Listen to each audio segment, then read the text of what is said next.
যেহেতু চলছে হজের মাস, যেই হজের মাসগুলো যখন আমাদের সমাজে আগমন করে, তখন আল্লাহ প্রেমিক, নবী প্রেমিক বান্দাগুলো পবিত্র মক্কা জিয়ারতের জন্য তাদের অন্তর উতালা হয়ে যায়, পাগলের মতো হয়ে যায়। কারণ হলো বাইতুল্লাহ তো এমন একটা ঘর, যেই ঘরটার জন্য শুধু সৌদি আরবের মুসলমানরা পাগল নয়। বাইতুল্লাহ তো এমন একটা ঘর, রহমতের গোডাউন, যেই গোডাউনটা দেখার জন্য শুধু পাকিস্তান, আফগানিস্তান আর আমেরিকার মুসলমানরা পাগল নয়, বরং এই বাইতুল্লাহটাকে দেখার জন্য, একবার হাত দিয়ে স্পর্শ করার জন্য, একবার চুমু খাওয়ার জন্য সারা পৃথিবীর সমস্ত মানুষ পাগল হয়ে যায়। কথা ঠিক না বেঠি? বাইতুল্লাহ জিয়ারত করতে চাই কি চাই না? আল্লাহ সকলকে কবুল করুন, বলেন আমিন। এই বাইতুল্লাহর ইতিহাস আমি সংক্ষেপে বলবো, সময় বেশি নাই। হজের আলোচনা করতে গেলে কমপক্ষে 5-6 সপ্তাহ লাগবে, কিন্তু আমি সংক্ষেপে বাইতুল্লাহর ইতিহাস আপনাদেরকে বলবো। আল্লাহ রাব্বুল আলামিন এই পৃথিবী সৃষ্টির 2000 বছর আগে কাবা শরীফ তথা বাইতুল্লাহ শরীফের জায়গাটা নির্মাণ করেছেন। সুবহানাল্লাহ। কয় হাজার বছর আগে? 2000 বছর আগে আল্লাহ রাব্বুল আলামিন পবিত্র কোরআনুল কারীমের সূরাত আলে ইমরানের 96 নম্বর আয়াতে বলেন, ইন্না আউওয়ালা বাইতিন উযিআ লিন-নাস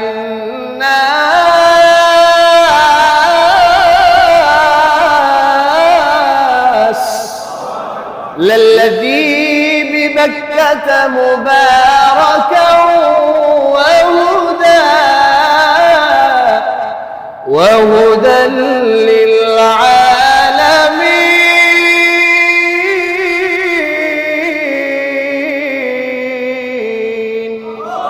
আল্লাহ বলেন, ইন্না আউওয়ালা বাইত, নিশ্চয়ই সর্বপ্রথম ঘর, উযিআ লিন-নাস, পৃথিবীর মানুষের জন্য নির্মাণ করা হয়েছে, বানানো হয়েছে। ওই ঘরটার কোথাও নয়, লাল্লাযী বিবাক্কাতা, যেই ঘরটা মক্কায় অবস্থিত। সুবহানাল্লাহ। যেটা সৌদি আরবের মক্কায় অবস্থিত, ওই বাইতুল্লাহ এবং কাবাকে সারা পৃথিবীর সর্বপ্রথম ঘর হিসেবে আল্লাহ পাক নির্মাণ করেছেন। বলেন সুবহানাল্লাহ। এখন নির্মাণ করার কারণটা কি? লাল্লাযী বিবাক্কাতা মুবারাকা, আল্লাহ বলেন এই ঘরটা এত দামি, এই ঘরটার মধ্যে রয়েছে অসংখ্য অগণিত বরকত। সুবহানাল্লাহ। ওয়া হুদাল লিল আলামিন, শুধু তাই নয়, এই কাবা ঘরটা, এই বাইতুল্লাহটা সারা পৃথিবীর সমস্ত মানুষের জন্য হেদায়েত। সুবহানাল্লাহ। অর্থাৎ এই কাবা ঘরের উপরে আল্লাহ রাব্বুল আলামিন প্রতিনিয়ত আল্লাহর স্পেশাল রহমত নাজিল করতে থাকে। সুবহানাল্লাহ। ওই কাবা ঘর থেকে সারা পৃথিবীর সমস্ত মসজিদ সমূহের মধ্যে রহমত সাপ্লাই হয়, আর মসজিদে আগত মুসল্লিদের উপরে আল্লাহর সেই বিশেষ রহমতটা অবতীর্ণ হয়। তো সুতরাং কাবা হলো রহমতের গোডাউন, কাবা হলো হেদায়েতের গোডাউন, বাইতুল্লাহ হলো বরকতের গোডাউন। এই জন্যই তো এই বাইতুল্লাহর জন্য সারা পৃথিবীর মানুষরা পাগল হয়ে আছে। সুবহানাল্লাহ। এই বাইতুল্লাহ আল্লাহ পাক নির্মাণ করলেন কিভাবে? বাইতুল্লাহ শুরু থেকে নিয়ে এই পর্যন্ত মোট 10 বার নির্মাণ হয়েছে। কতবার? 10 বার। সংক্ষেপে বলবো, শুনবেন খেয়াল করে। সর্বপ্রথম আল্লাহ রাব্বুল আলামিন বাইতুল্লাহ শরীফের জায়গা তো নির্মাণ করলেন, বানাইলেন। এরপরে যখন আল্লাহ জমিন বানাইতে চাইলেন, কাবা শরীফের জায়গা তো আগ থেকেই বানানো, উঁচু জায়গা, সারা পৃথিবী সব ছিল পানি আর পানি। রব্বে কারীম ওই কাবার মাঝখান থেকে পানির যে ফেনাগুলো আছে, মাটিযুক্ত ফেনা, ওই ফেনাগুলোকে আল্লাহ রাব্বুল আলামিন দুই দিকে বিছায়া দিলেন, আর কাদাযুক্ত মাটিওয়ালা ফেনাগুলো জমিন হয়ে গেল। সুবহানাল্লাহ। একটু আস্তে বলেন সুবহানাল্লাহ। এখন জমিন তো নড়াচড়া করতেছে, স্থির হয়ে বসে না, যেহেতু পানির উপরে। আল্লাহ রাব্বুল আলামিন প্রত্যেকটা সমুদ্রের পাড়ে পাড়ে বিশাল উঁচু উঁচু পাহাড় তৈরি করে দিলেন। সুবহানাল্লাহ। আল্লাহ বলেন, ওয়াজআলনা ফিহা রাওয়াসিয়া, তোমাদের জমিনে থাকতে কষ্ট হবে, জমিন নড়াচড়া করে, আমি আল্লাহ জমিনের নড়াচড়া বন্ধ করার জন্য পুরা জমিনের সমুদ্রের পাশে পাশে পেরেক হিসেবে আমি আল্লাহ পাহাড় বানায় দিলাম। এবার জমিন স্থির হয়ে গেল। আল্লাহ রাব্বুল আলামিন এবার বাইতুল্লাহ শরীফ নির্মাণ করবেন। বাইতুল্লাহ শরীফ নির্মাণের যেই ছকটা, যেই ইঞ্জিনিয়ারিংটা, যেই ড্রয়িং এর প্রয়োজন, আল্লাহ রাব্বুল আলামিন সরাসরি নিজেই বাইতুল্লাহ ড্রয়িং করেছেন। সুবহানাল্লাহ। তাহলে বাইতুল্লাহর ইঞ্জিনিয়ার কে? আল্লাহ। আল্লাহু আকবার। আল্লাহ রাব্বুল আলামিন ফেরেশতাদেরকে নির্দেশ দিলেন যে তোমরা বাইতুল্লাহ আমি আল্লাহ যেভাবে ড্রয়িং করলাম সেভাবেই তোমরা বানাও। সুবহানাল্লাহ। হযরত আদম আলাইহিস সালামকে আল্লাহ দুনিয়া পাঠাইলেন, আম্মাজান হাওয়াকে দুনিয়াকে পাঠাইলেন। আম্মাজান হাওয়া এবং আব্বাজান আদম আলাইহিস সালাম আল্লাহর কাছে দরখাস্ত করলেন, আল্লাহ দুনিয়াতে তো পাঠাইলেন আপনার ইবাদতের জন্য, আপনি আমাদের জন্য একটা ঘর নির্মাণ করেন। সুবহানাল্লাহ। আল্লাহ রাব্বুল আলামিন ফেরেশতাদের মাধ্যমে সর্বপ্রথম বাইতুল্লাহ বানাইলেন এবং আব্বাজান আদম এবং আম্মাজান হাওয়া এবং আদম হাওয়ার যে সন্তানরা দুনিয়ায় আসছে তাদের ইবাদতের ঘর হিসেবে আল্লাহ বাইতুল্লাহকে নির্ধারণ করে দিলেন। সুবহানাল্লাহ। তাহলে বুঝে থাকলে বলুন তো বাইতুল্লাহর সর্বপ্রথম ইবাদত করছে কে? আদম আলাইহিস সালাম। কে করছেন? আদম আলাইহিস সালাম। সর্বপ্রথম মানুষ সর্বপ্রথম ঘরের ইবাদত শুরু করলেন। এরপরে আদম আলাইহিস সালাম দুনিয়া আসার পরে অনেক দিন হায়াত পাইলেন, আবার বাইতুল্লাহ পুনর্নির্মাণ করার প্রয়োজন হয়। আব্বাজান আদম আলাইহিস সালাম দ্বিতীয়বার বাইতুল্লাহ শরীফ নির্মাণ করেন। সুবহানাল্লাহ। দুইবার গেল, তিন নাম্বার বার হযরতে আদম আলাইহিস সালামের ইন্তেকালের পরে হযরতে শীশ আলাইহিস সালাম বাইতুল্লাহ শরীফ আবার পুনর্নির্মাণ করেন। সুবহানাল্লাহ। এরপরে হযরতে নূহ আলাইহিস সালামের সময় চলে আসে। নূহ আলাইহিস সালামের সময় বাইতুল্লাহ থাকে, নূহ আলাইহিস সালাম তাওয়াফ করেন। কিন্তু এক সময় যখন আল্লাহ হযরতে নূহ এর সম্প্রদায়কে বন্যার পানি দিয়ে নিঃশেষ করে দিয়েছেন, তখন ওই মহাপ্লাবনের সময় আল্লাহ পাক বাইতুল্লাহকে চতুর্থ আসমানে নিয়ে গেলেন। সুবহানাল্লাহ।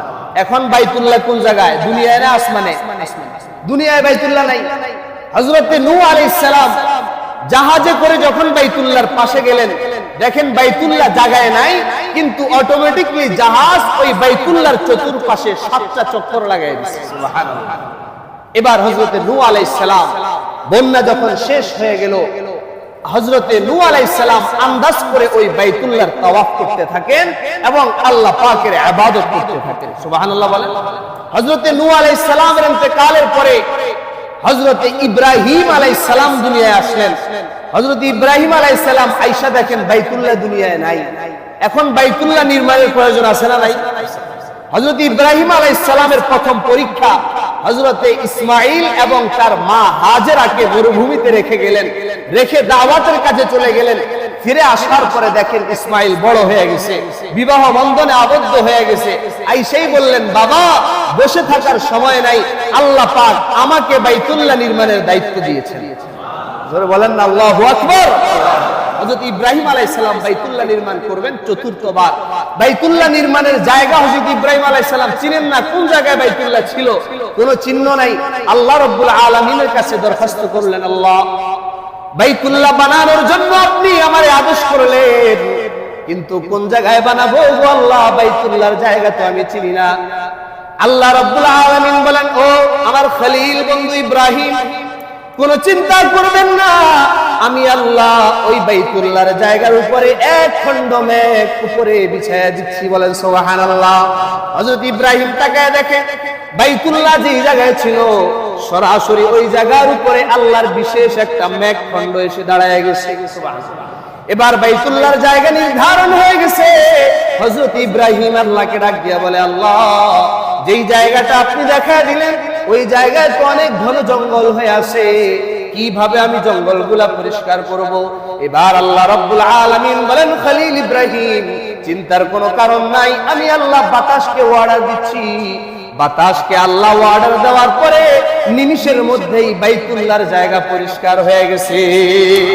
হযরত ইব্রাহিম আলাইহিস সালাম বলেন, আল্লাহ বাইতুল্লাহ বানাবো কিভাবে, কোন ড্রয়িং করব, কি সিস্টেমে আমি বাইতুল্লাহ বানাবো? আল্লাহ বলেন, টেনশনের কোনো কারণ নাই, জিবরাইলকে আমি আল্লাহ পাঠিয়ে দিচ্ছি। সুবহানাল্লাহ। জোরে বলেন না সুবহানাল্লাহ। আল্লাহ রাব্বুল আলামিন বাইতুল্লাহ ড্রয়িং নিয়ে নিজে ইঞ্জিনিয়ারিং করে হযরতে জিবরাইলকে পাঠিয়ে দিলেন।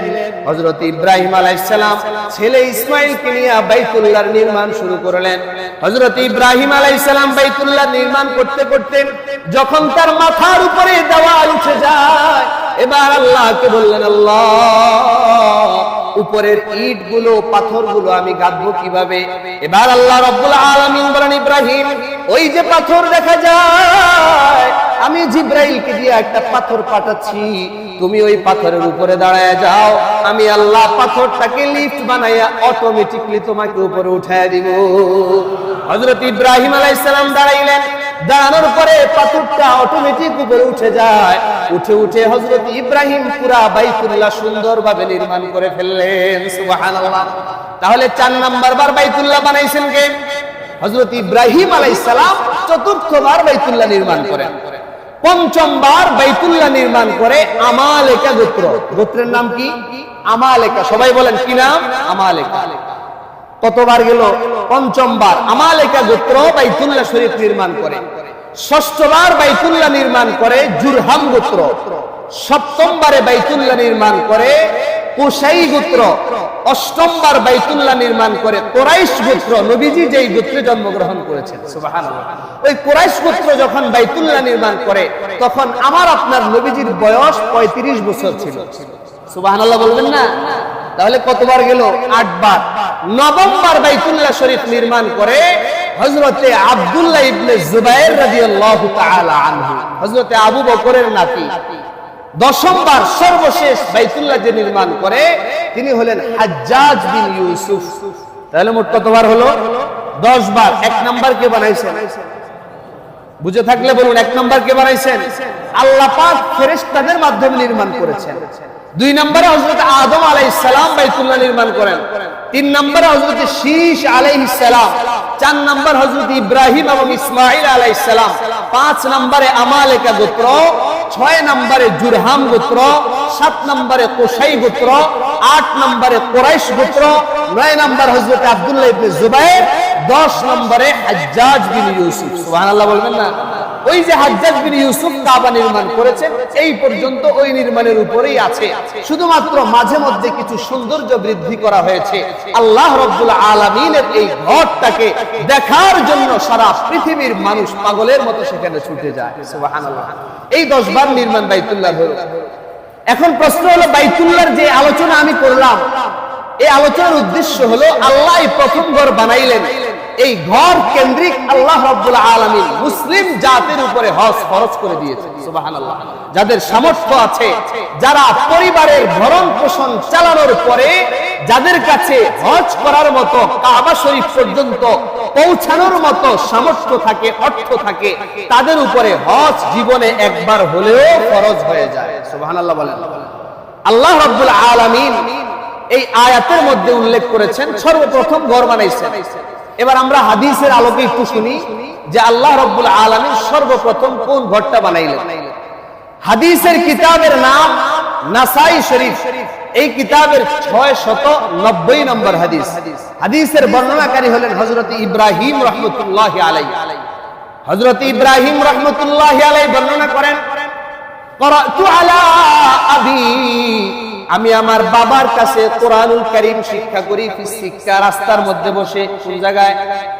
হযরত ইব্রাহিম বলেন, আমি আমার বাবার কাছ থেকে কোরআন শিক্ষা করি, রাস্তায় বসে বসে কোরআন শিক্ষা গ্রহণ করি। ওয়া ক্বরাতুস সাজাদা, হঠাৎ একবার আমি একটা সিজদার আয়াত তিলাওয়াত করলাম। ফাসাজাদা আবি আলা তরিক, আমি সিজদার আয়াত তিলাওয়াত করার সাথে সাথে আমার বাবা রাস্তার মধ্যে সিজদা আদায় করে ফেললেন। সুবহানাল্লাহ। আমি আমার বাবাকে জিজ্ঞাসা করলাম, বাবা আপনি সিজদা মসজিদের মধ্যে না করে কেন রাস্তার মধ্যে সিজদা করলেন? রাস্তার মধ্যে আল্লাহর কুদরতি পায়ে সিজদা করলে আদায় হবে না। এবার ওই ইব্রাহিমের বাবা বলে, ও আমার ছেলে, খেয়াল করে শোনো, সামি'তু আবু যাররিল গিফারি রাদিয়াল্লাহু তাআলা আনহু ইয়াকুল, আমি হযরতে আবু যার গিফারি রাদিয়াল্লাহু আনহুকে বলতে শুনেছি, সাআলতুন নাবিয়্য সাল্লাল্লাহু আলাইহি ওয়াসাল্লাম আইয়ু মসজিদিন ওযিআ আউওয়ালা, আমি নবীজি আলাইহিস সালামকে জিজ্ঞাসা করলাম। হযরতে আবু যার গিফারি বলে, আমি নবীজিকে জিজ্ঞাসা করলাম, নবী গো, আইয়ু মাসজিদিন নুজিআ আউওয়ালা, সর্বপ্রথম আল্লাহ রাব্বুল আলামিন কোন মসজিদটা পৃথিবীর জমিনে নির্মাণ করেন? সুবহানাল্লাহ বলেন। সর্বপ্রথম পৃথিবীর জমিনে কোন মসজিদটা বানানো হয়? قال رسول الله صلى الله عليه وسلم المسجد الحرام। সুবহানাল্লাহ বলেন। আল্লাহর নবী বলেন, ও আবু যর, পৃথিবীর জমিনে সর্বপ্রথম বাইতুল্লাহর পাশের মসজিদে হারামটা নির্মাণ করা হয়। সুবহানাল্লাহ বলেন। এরপরে হযরত আবু যর বলেন, ইয়া রাসূলুল্লাহ সুম্মা আইয়ুব, মসজিদে হারামের পরে কোন ঘরটা পৃথিবীর জমিনে দ্বিতীয়তে বানানো হয়? আল্লাহর নবী বলেন, আল মসজিদুল আকসা। মসজিদে হারামের পরে আল্লাহ রাব্বুল আলামিন 2 নম্বরে মসজিদে আকসা পৃথিবীর জমিনে নির্মাণ করেন। সুবহানাল্লাহ। তাহলে বুঝে থাকলে বলুন, পৃথিবীর জমিনের সর্বপ্রথম মসজিদের নাম কি? মসজিদে হারাম। সবাই বলেন নাম কি? 2 নম্বর মসজিদের নাম কি? মসজিদুল আকসা। আল্লাহ রাব্বুল আলামিন পৃথিবীর জমিনে 2 নম্বরে নির্মাণ করেন। এবার হযরত আবু যর গিফারি বলেন, ইয়া রাসূলুল্লাহ ওয়া কাম বাইনাহুমা, মসজিদে হারামের কত বছর পরে মসজিদে আকসাটা নির্মাণ করা হয়? অর্থাৎ এই 2 মসজিদের মাঝে কত বছর গ্যাপ আছে নির্মাণের ক্ষেত্রে? আল্লাহর নবী বলেন 40 আমা। ও আবু যর, মসজিদে হারাম নির্মাণের 40 বছর পরে মসজিদুল আকসাটা নির্মাণ করা হয়। সুবহানাল্লাহ। কত বছর পরে? 40 বছর পরে মসজিদে আকসা নির্মাণ করা হয়। এরপরে নবীজি কি বলেন? ইয়া আবু যর ওয়াল আরদু লাকা মসজিদুন।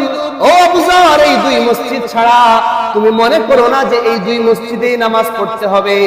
আমার আল্লাহ শুধুমাত্র স্পেশালি আমার উম্মতের জন্য একটা ছাড় দিয়েছেন, একটা বেনিফিট দান করেছেন।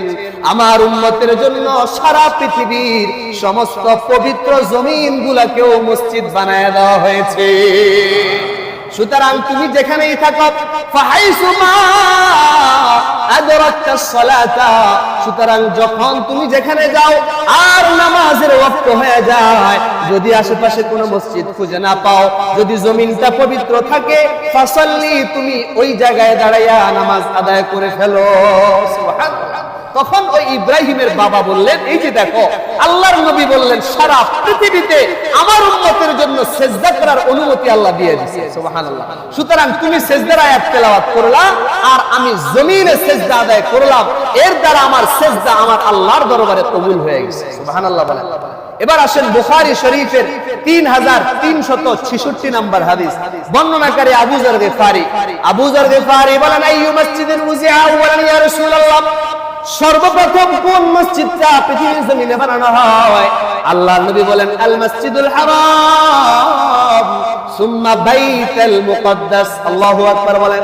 আল্লাহর নবী বলেন, সর্বপ্রথম মসজিদে হারাম বানানো হয়, দ্বিতীয়তে বাইতুল মুকদ্দাস বানানো হয়। যেই বাইতুল মুকদ্দাসে বাবা আদম থেকে নবী মুহাম্মদুর রাসূলুল্লাহ সাল্লাল্লাহু আলাইহি ওয়াসাল্লাম পর্যন্ত সমস্ত নবী রাসূল তাহাজ্জুদের নামাজ আদায় করেছেন। সুবহানাল্লাহ।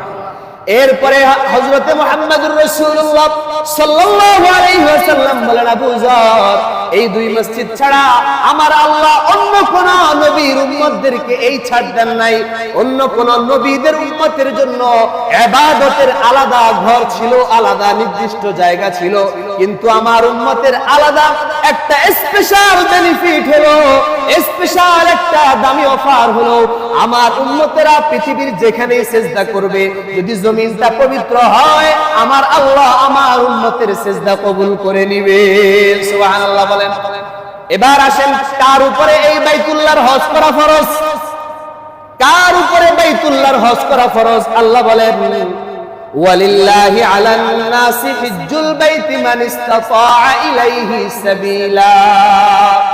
আল্লাহ রাব্বুল আলামিন বলেন, এই বাইতুল্লাহ এত দামি ঘর, এত দামি মসজিদ, যেটা আল্লাহ সবার আগে বানাইলেন, এই মসজিদের জন্য হজ করা ফরজ হয়ে যাবে, ওই বাইতুল্লাহ জিয়ারত করা ফরজ হয়ে যাবে তাদের উপরে যাদেরকে আল্লাহ রাব্বুল আলামিন সামর্থ্য দান করেছেন। সুবহানাল্লাহ।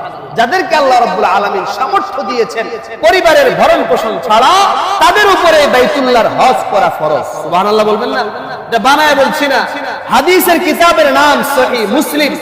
এই কিতাবের 3148 নম্বর হাদিস, বর্ণনাকারী হলেন হযরতে আবু হুরায়রা রাদিয়াল্লাহু তাআলা عن أبي هريرة رضي الله تعالى عنه قال خطبنا رسول الله صلى الله عليه وسلم একবার নবীজি মুহাম্মদুর রাসূলুল্লাহ সাল্লাল্লাহু আলাইহি ওয়াসাল্লাম আমাদের সামনে দাঁড়ায়া বক্তব্য দিচ্ছিলেন। সুবহানাল্লাহ। একবার নবীজি আমাদের সামনে দাঁড়ায়া বক্তব্য দিচ্ছিলেন।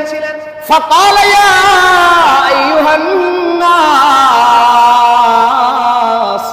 আল্লাহর নবী দাঁড়ায়া বললেন, ও লোক সকল, ও মা সাহাবীরা, খেয়াল করে শুনো, قد فرض الله عليكم الحج, আল্লাহ রাব্বুল আলামিন তোমাদের উপরে, যাদের সামর্থ্য আছে তাদের উপরে বাইতুল্লাহর হজকে ফরজ করে দিয়েছেন। সুবহানাল্লাহ। ফাহুজ্জু, সুতরাং তোমরা হজ করো। ফাকাল রাজুলুন আকুল্লা আমিন আম মাররাতান ওয়াহিদাতান ইয়া রাসূলুল্লাহ। তখন একজন সাহাবী দাঁড়ায় গেলেন, দাঁড়ায় বললেন, ইয়া রাসূলুল্লাহ, এই বাইতুল্লাহর হজ সামর্থ্যবানদের উপরে একবার ফরজ নাকি প্রত্যেক বছর হজ করা ফরজ? ফাসাকাতা, আল্লাহর নবী কোনো উত্তর দেন না, চুপ করে বসে আছেন। এরপরে ওই সাহাবী আবার বললেন, আবার প্রশ্ন করলেন, ইয়া রাসূলুল্লাহ, প্রত্যেক বছর সামর্থ্যবানদের উপরে হজ ফরজ নাকি একবার? নবীজি কিছু বলেন না, চুপ করে আছেন। আবার প্রশ্ন করলেন, ইয়া রাসূলুল্লাহ, প্রত্যেকবার না একবার? এবার 3 নাম্বার বার নবীজি চুপ থাকলেন। চুপ থাকার পরে আল্লাহর নবী ডাক দিয়া বললেন, ও আমার সাহাবী, তুমি কেন আমাকে বারবার প্রশ্ন করতেছো? লাউ কুলতু নাআম লাওয়াজাবাত, তোমার প্রশ্নের জবাবে যদি আমি নবী বলতাম হ্যাঁ, অর্থাৎ প্রত্যেক বছর সামর্থ্যবানদের উপরে হজ করা ফরজের ব্যাপারে যদি আমি হ্যাঁ বলতাম, তাহলে তোমাদের সকলের উপরে, সামর্থ্যবানদের উপরে প্রত্যেক বছর হজ করা ফরজ হয়ে যাইত। সুবহানাল্লাহ। ওয়ালা মাসতাতাতুম, আল্লাহর নবী বলেন, কিন্তু প্রত্যেক বছর হজ করা তোমাদের জন্য কষ্টসাধ্য হয়ে যেত। কথা ঠিক না বেঠিক? প্রত্যেক বছর হজ করা কি আমাদের জন্য সম্ভব হতো? আল্লাহর নবী এত দয়া আমাদের উপরে, যাতে করে তোমাদের জন্য কষ্টসাধ্য না হয়ে যায়, আমি নবী চুপ থাকলাম। তার মানে সামর্থ্যবানদের উপরে জীবনে হজ কয়বার ফরজ? আর একটু জোরে বলেন, কয়বার? একবার। জীবনে একবার হজ করা আমাদের উপরে ফরজ। এই হাদিস থেকে আমরা জানলাম আল্লাহ রাব্বুল আলামিন আমাদের সকলকে জীবনে একবার হলেও হজ করার তৌফিক দেন। জোরে বলেন আমিন। এবার প্রশ্ন হলো, হজ যদি কারো উপরে ফরজ হয়ে যায়, ফরজ হয়ে যাওয়ার পরে এই হজ কি তাড়াতাড়ি আদায় করা উত্তম নাকি দেরিতে করা উত্তম? তাড়াতাড়ি করা উত্তম, এটা বানানো কথা না। হাদিসের কিতাবের মধ্যে আল্লাহর নবী মুহাম্মদুর রাসূলুল্লাহ, জোরে বলেন সাল্লাল্লাহু আলাইহি ওয়াসাল্লাম, বলেন, হজ যখন ফরজ হয়ে যায় কারো উপরে, তখন তার জন্য দ্রুত বাইতুল্লাহর হজ আদায় করে নেওয়াটা উত্তম। সুবহানাল্লাহ বলেন। হাদিসের কিতাবের নাম ইবনে মাজাহ।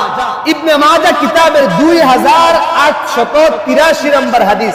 বর্ণনাকারী হলেন হযরতে আব্দুল্লাহ ইবনে আব্বাস রাদিয়াল্লাহু তাআলা আনহুমা। عن عبد الله بن عباس رضي الله تعالى عنهما قال قال رسول الله صلى الله عليه وسلم من أراد الحج فليتعجل فإنه قد يمرض المريض وتعرض الحاجة। আল্লাহর নবী বলেন, তোমাদের মধ্য থেকে যেই ব্যক্তি হজ করার ইচ্ছা করে, যার উপরে হজ ফরজ হয়ে যায়, তার জন্য উচিত হলো সে যেন তাড়াতাড়ি বাইতুল্লাহর হজ করে নেয়। সুবহানাল্লাহ বলেন। আল্লাহর নবী বলেন, তোমরা যদি হজ ফরজ হওয়ার পরেও যদি বিলম্ব করো, এই বছর না আগামী বছর যাব, আগামী বছর আসতে বলে পরের বছর যাব, আল্লাহর নবী বলেন, যদি তোমরা এভাবে পিছাইতে থাকো, মনে রাখো ইন্নাহু ক্বাদ ইয়ামরাজুল মারিদ, হঠাৎ করে তোমার এমন অসুস্থতা তোমার জীবনে চলে আসতে পারে, যেই অসুস্থতার কারণে তুমি বাইতুল্লাহর হজ করতে পারবা না। কথা ঠিক না বেঠিক?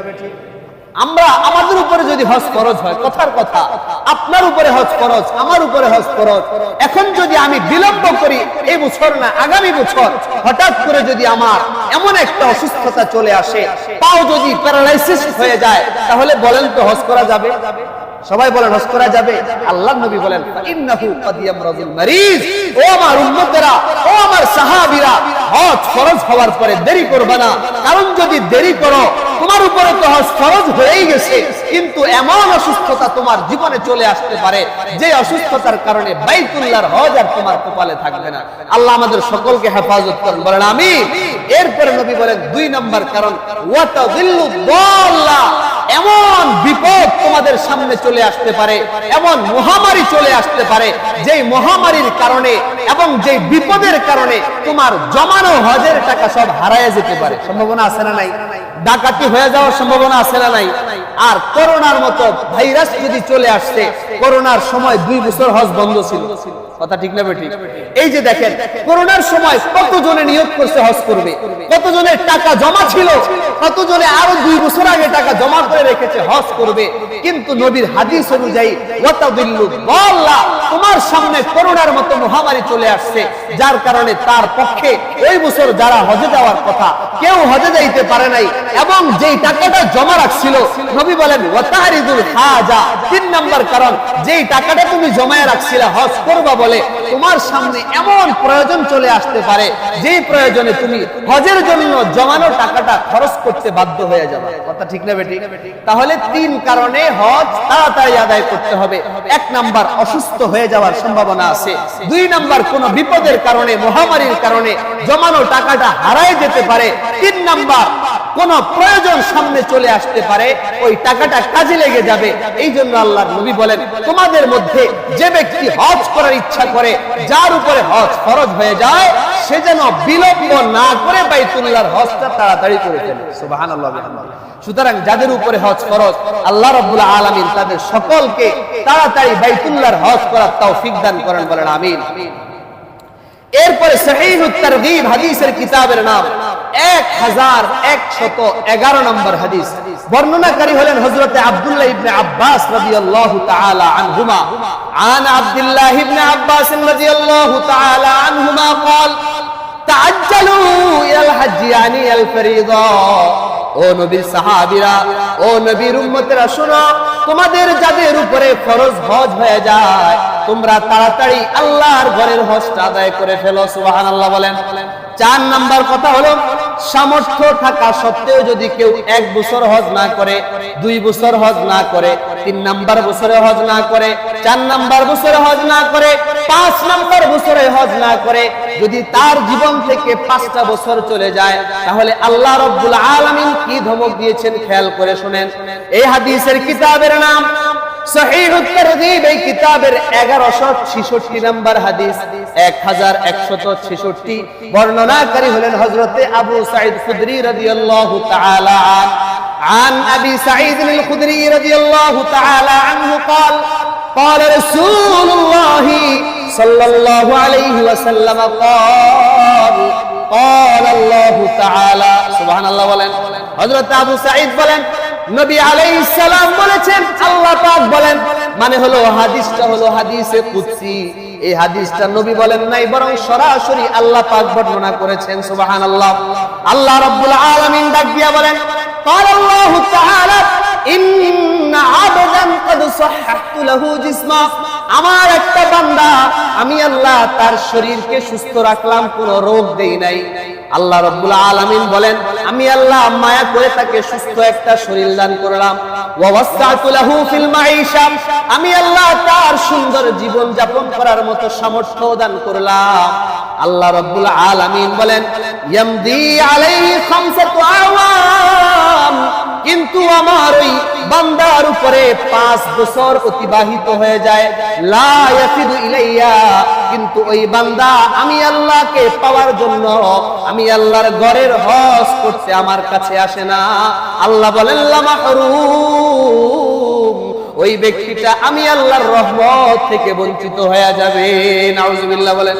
তাহলে আল্লাহ রাব্বুল আলামিন এই হাদিসের মধ্যে বলছেন আমি আল্লাহ একটা বান্দাকে সুস্থ শরীর দান করলাম, আমি আল্লাহ ওই বান্দাকে সুন্দরভাবে চলার মতো সামর্থ্য দান করলাম, টাকা পয়সা দান করলাম, আমি আল্লাহ তাকে মায়া করে সম্পত্তি দান করলাম, কিন্তু তার উপরে হজ করা যাওয়ার পরে আমার কাছে 5 বছর অতিবাহিত হয়ে যায় কিন্তু হজ করতে আসে না, আল্লাহ রাব্বুল আলামিন বলেন লা মাহরুম, ওই বান্দাটা আমি আল্লাহর স্পেশাল রহমত থেকে বঞ্চিত হয়ে যাবে।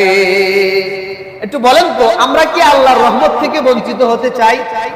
আর একটু জোরে বলেন চাই। কারা কারা চাই একটু হাত তোলেন। চায়, অনেকে চায়। আর কারা কারা চান না একটু হাত দেখান আল্লাহকে। নারায়ে তাকবীর, লিল্লাহি তাকবীর।